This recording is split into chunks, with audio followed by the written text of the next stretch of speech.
প্রথমবারের মতো ঢাকাই চলচ্চিত্রের শীর্ষনায়ক শাকিব খানের সঙ্গে জুটি বেঁধে অভিনয় করেন ওপার বাংলার অভিনেত্রী ইদিকা পাল।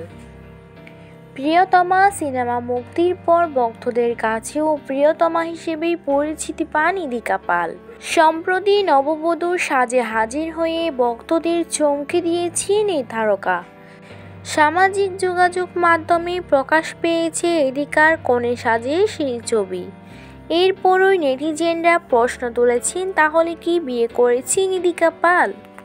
রবিবার 18 মে ব্রাইডাল লুকে ইদিকার ইনস্টাগ্রামে ছবি শেয়ার করা হয়েছে, যেখানে নায়িকাকে সাংবাদিকদের প্রশ্ন করতেই শোনা যায়, এত সাজসজ্জা কেন? জবাবে ইদিকা বলেন, আমার বিয়ে। এরপর বরের নাম জানতে চাওয়া হলে নায়িকা বলেন শিব। শিব মানেই মহাদেব। দেবতার নাম উল্লেখ করে ঠাট্টা করে জবাব দেন ইদিকা পাল। ভিডিওতে মেরুন রঙের ভারী লেহেঙ্গা পরিহিত অবস্থায় দেখা মেলে ইদিকার। ইদিকার এই নতুন লুক বেশ পছন্দ হয়েছে অনুরাগীদের।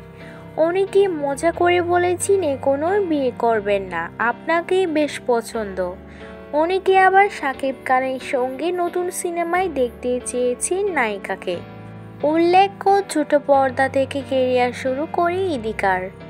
আগামীতে দেবের নায়িকা হিসেবে কাঁদান সিনেমায় অভিনয় করবেন তিনি। পাশাপাশি হাসিপুর রেজা কল্লোলের কবি সিনেমাতেও শরীফুর রাজের সঙ্গে কাজ করেছেন ইদিকা পাল।